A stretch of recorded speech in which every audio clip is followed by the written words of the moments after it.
Dagan has outlined this issue umpteen times. So right. It's so complicated. Private insurance goes away, and you're going to have to more than, I said this earlier, you have to more than double the taxes collected by the federal government from not only corporations but individuals in order to even begin to start to pay for Medicare for all.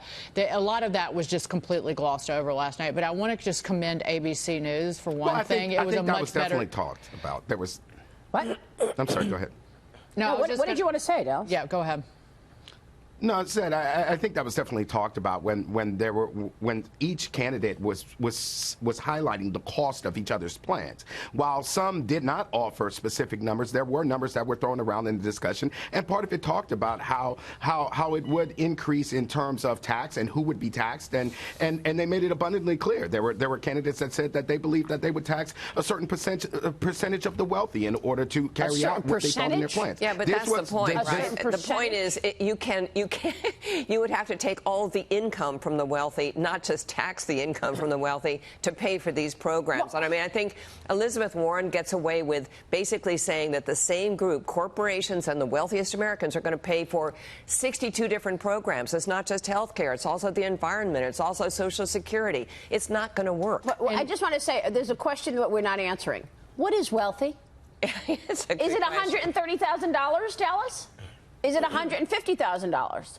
Is that where the tax increases? The American people deserve to know. Those people making $130,000, are they going to get taxed? Well, and again, I think that's part of the conversation. I'm sorry, go ahead.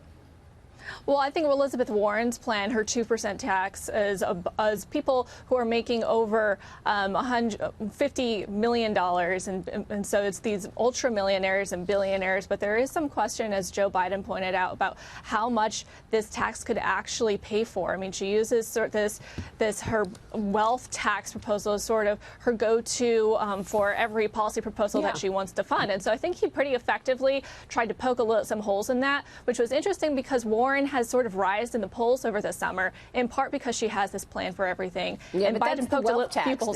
Raising taxes on the rich is really talking about rich being $130,000 to $150,000. This is the point I'm trying to make. Right. This is much more than the billionaire set. When we say the rich, people think we're talking about billionaires. That's not what those debate candidates are talking about last night. No, and Biden made the point, I think, very importantly to Bernie Sanders and Elizabeth Warren, which is that the unions will not support Medicare for all. And that's their constituency. So it's not just about hurting the rich, but also their rank and file. Yeah, I mean, but Bernie Sanders has given the unions a slight pass. He has amended his plan, which we should talk about, that he's given them potentially an out that he introduced a few weeks ago that was glossed over. But I just wanted to commend ABC News for letting these candidates talk last night. It was a much more, it was much better to watch it. And they gave them respect to make sure to let them talk. I agree with you. Emily, Larsen, Dallas Jones, great to see you both. Thank you so much.